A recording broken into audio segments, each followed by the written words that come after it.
ప్రధానమంత్రి నరేంద్ర మోడీని ఆంధ్రప్రదేశ్కి రమ్మని పిలిచారు చంద్రబాబు. తాజాగా రాష్ట్ర పరిస్థితులు, ఆంధ్రప్రదేశ్ అభివృద్ధికి సహకారం వంటి అంశాలను చంద్రబాబు తన భేటీలో సుదీర్ఘంగా చర్చించారన్నటువంటి విషయాన్ని రాష్ట్ర ప్రభుత్వం ప్రకటించింది. ఫిబ్రవరి 1న ప్రవేశపెట్టనున్న కేంద్ర వార్షిక బడ్జెట్లో రాష్ట్ర ప్రయోజనాలకు సంబంధించిన అంశాలు, కేంద్ర ప్రభుత్వ పథకాలకు రాష్ట్ర ప్రభుత్వ వాటా నిధుల కేటాయింపుల మీద చర్చలు జరిగినాయని, అమరావతి నిర్మాణానికి గత మధ్యంతర బడ్జెట్లో ప్రతిపాదించిన 15,000 కోట్ల ఆర్థిక సాయాన్ని వేగవంతం చేయమని చెప్పి కోరారని, వైజాగ్ రైల్వే జోన్ శంకుస్థాపనకు రావాలని ప్రధాని మోడీని చంద్రబాబు ఆహ్వానించినట్టు సమాచారం. పోలవరం నిర్మాణానికి సహకారం వరదశేషకు అనుమతి ఇవ్వాలని కోరిన చంద్రబాబు. ఇదే ముక్క ఇదివరకు జగన్మోహన్ రెడ్డి ఉంటుంది. ఇది నిజంగా అడుగుతారా? ఆల్రెడీ లోను, ఇంకా అందులో ప్రాసెస్ చేసేది ఏంది? ఆల్రెడీ కేంద్ర ప్రభుత్వం ప్రాసెస్ చేసేసింది.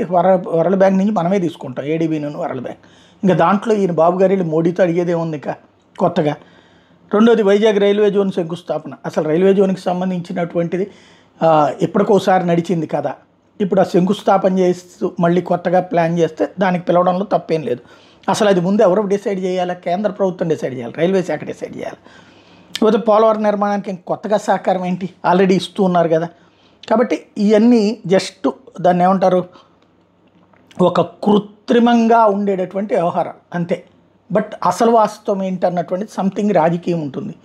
ప్రస్తుతం ఆంధ్రప్రదేశ్లో ఓ రైస్ వ్యవహారం పెద్ద చర్చ నడుస్తుంది.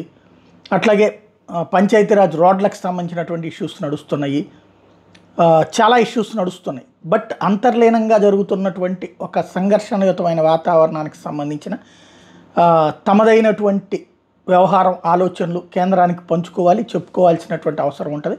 అదేదో జరిగి ఉండొచ్చు.